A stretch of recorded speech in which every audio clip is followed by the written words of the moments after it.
Hello and welcome everybody to another full review and my thoughts video. And today we're focusing on the BSR Berserker. This is a 1/8 scale truggy that you can get in a kit form or a ready to run form.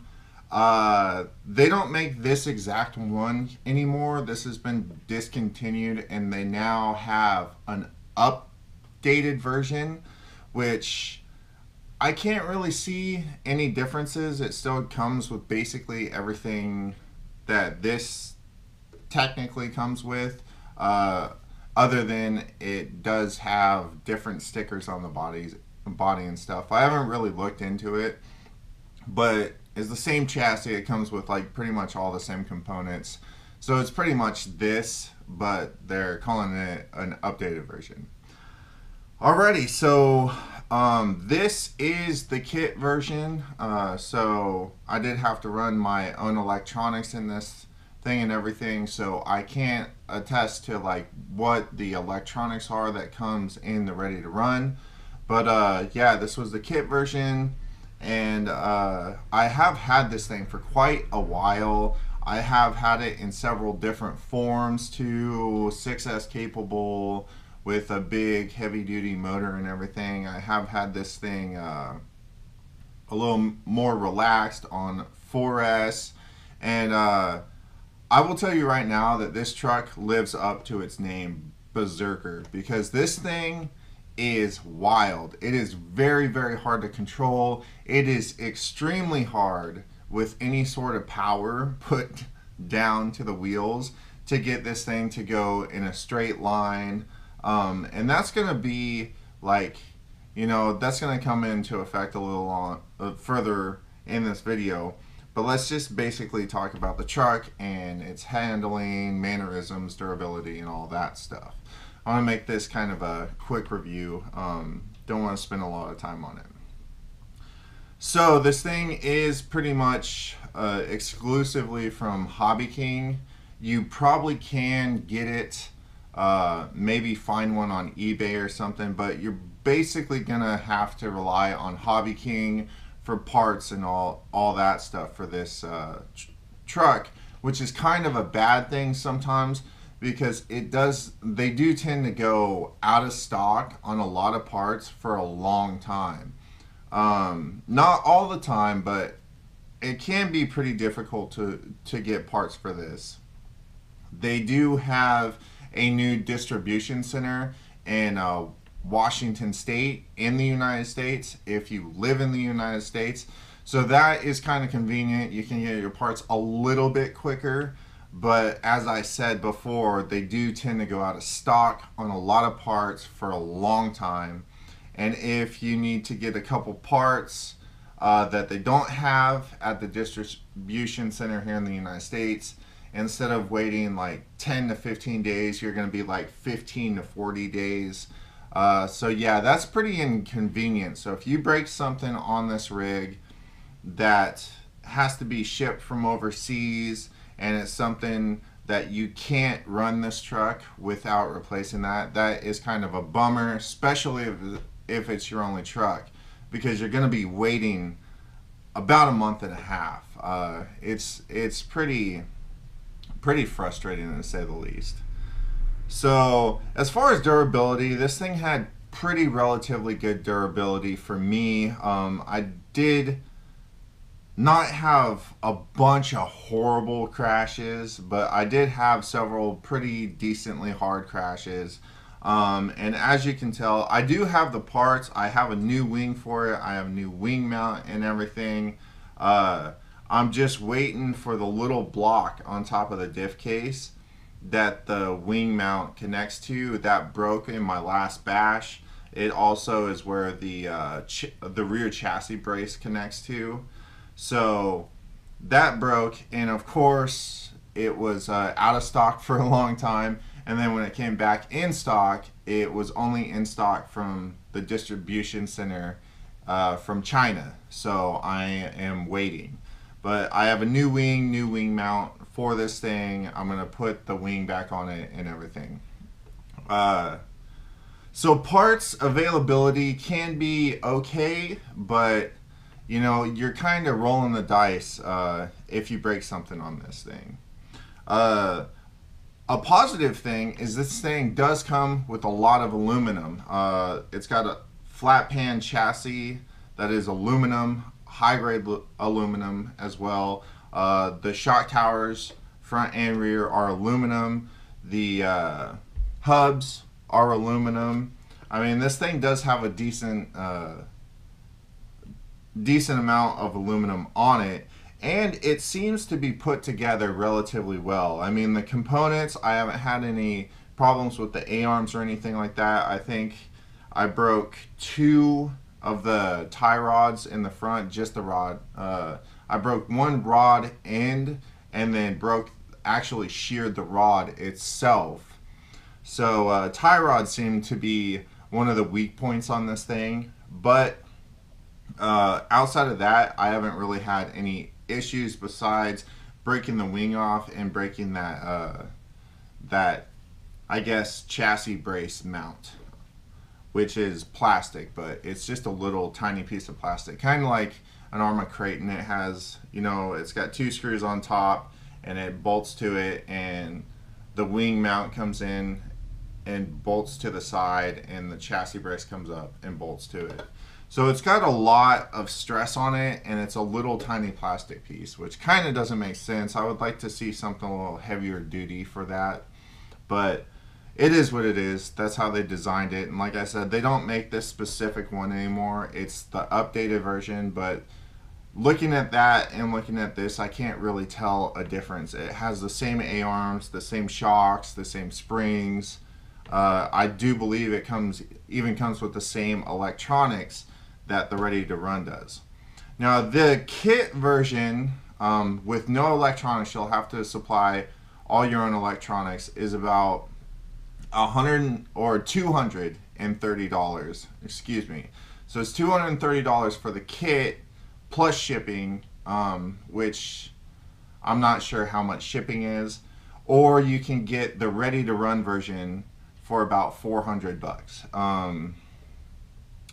The body has been relatively durable. It has taken several hits.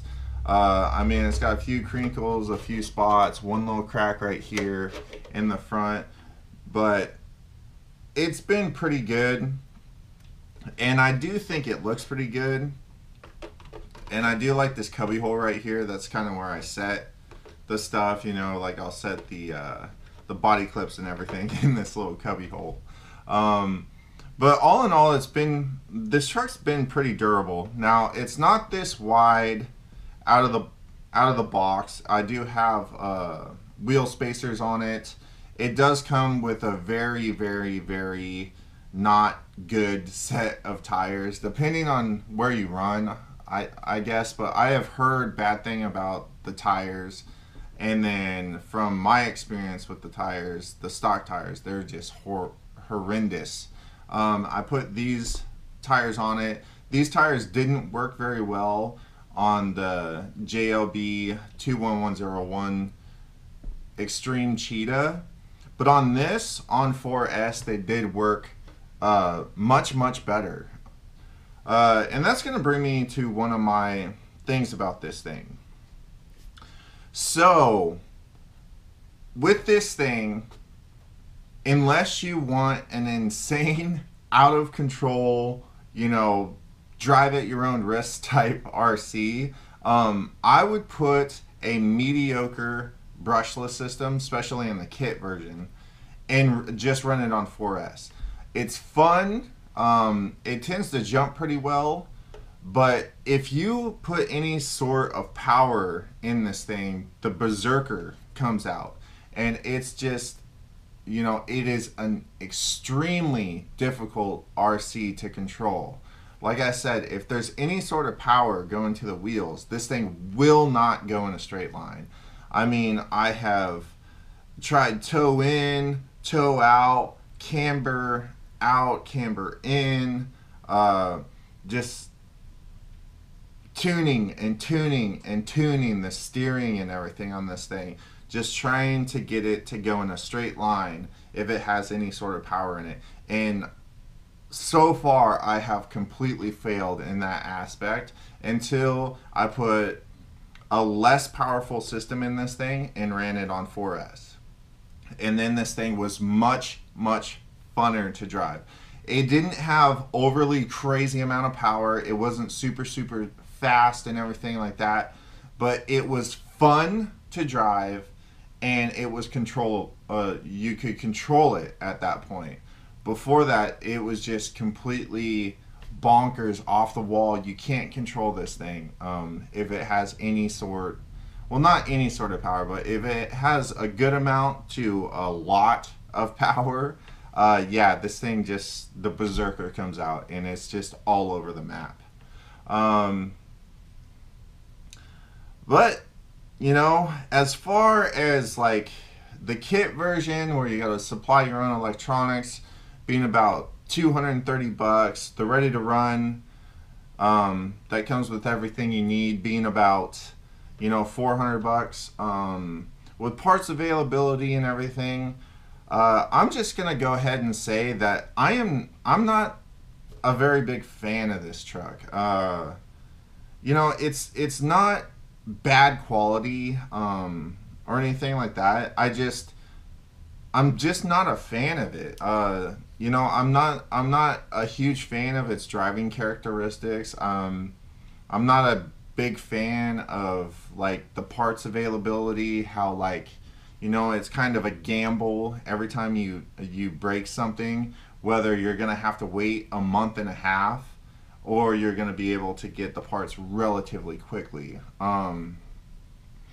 I do like several things about this. This, like I said, it has a lot of aluminum. It seems to be pretty durable. I mean, like I said, I haven't had overly crazy hardcore crashes with this thing. I've only had a couple of kind of hard hits. And, you know, it tend to take them pretty well. But it's just, I think there's much, much better out there for a little bit more money. So I'm gonna have to give this thing a buy it if you want it. You know, if you have watched bash videos and watched run videos and you actually are looking at this thing thinking, you know what, yeah, why not, you know, I'm not gonna tell you not to buy it. I'm just gonna tell you that I personally wouldn't buy it. I would not purchase this truck again, used or brand new. It's just, it doesn't have that wow factor for me. It's more of the mediocre style, and like I said, I do think there's much, much better out there for just a little bit more money. Actually, I think Hobby King themselves sell a much better truckie than this for way, way cheaper. And I'm talking about the Basher Sabertooth. The Basher Sabertooth, I think, is a far superior truggy than the Berserker, and it is less than $200, and all you have to do is put a transmitter and receiver in it. It comes with the motor, ESC. It is 4S capable out of the box, but that truck can run 6S for sure. Just don't put monster truck tires on it. Keep truggy tires on it. I learned that the hard way. But I also had the Basher Sabertooth, and I ran that thing on 4S. I tried to pump it up, put it on 6S, put monster truck tires on it, had nothing but problems. As soon as I dropped it back down to truggy tires, I put a 4S system in it. It was a blast. I absolutely love the Sabertooth. Way, way better of a truggy than this, I believe. Anyways, I really like the battery trays.